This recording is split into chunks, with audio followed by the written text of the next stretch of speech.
Did I answer your question? Next question, please. Yes, ma'am. What are the, how, just being in this area here, invasive weeds, how? Pick your weeds. Bring it on. Lay it. Take this one. You want to talk about knapweed? Let's do the knapweed. Knapweed. Let's talk about knapweed. All right. Knapweed is a little scoundrel. It's a dirty bastard of a plant. It exudes niacin out of its roots to poison the plants around. This is called an allelopathic effect. It's so now it kind of poisons other plants around it so that they don't have as much of a chance. It thrives in very dry soil.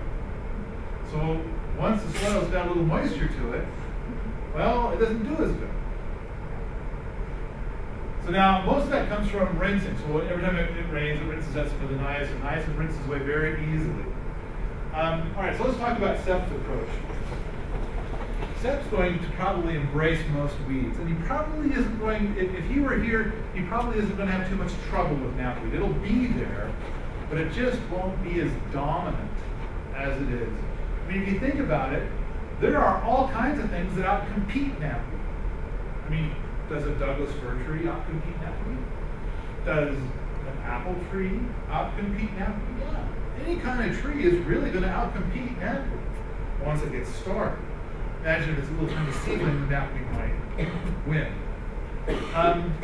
Did you know that knapweed makes some of the very best honey? So knapweed also has some benefits, but because it's a little dirty cheater, allelopathic-wise, then I think I would want it to not be around. I would try to discourage it in some ways. Permaculturalists tend to embrace most things that people call weeds. So, for example, dandelion is an excellent example. I mean, it's very useful on the farm. I mean, almost every farm animal eats it.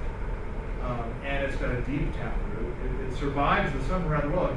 And, you know, one thing you can do if you have a lawn is not water it. The lawn goes dormant in the summer, but the dandelions keep it open because they've got that deep taproot.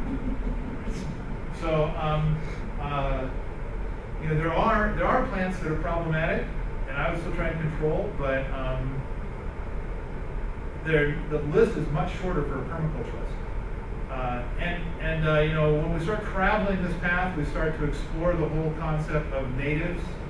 And when it comes to natives, I think we covered that fairly well last week. It's just real quick. Two strong points about natives. One is like how much do people eat when it comes to natives? And granted, while it's wonderful to have a museum piece of natives, you know, when we're talking about agriculture land, we're already talking about like having 5,000 acres of nothing but the monocrop wheat. And I'm trying to propose that we improve upon that plan as opposed to taking a 2-acre plot that's been very carefully had every non-native species plucked out of it, and we're trying to maintain that, and then say, now do that in a way that we can eat it. I think that's like an incredible challenge, a challenge I'm not willing to pick up. But to go from 1,000 acres of wheat land into this, I think that's easy peasy. Did I answer your question? Nobody can completely answer a knapweed question.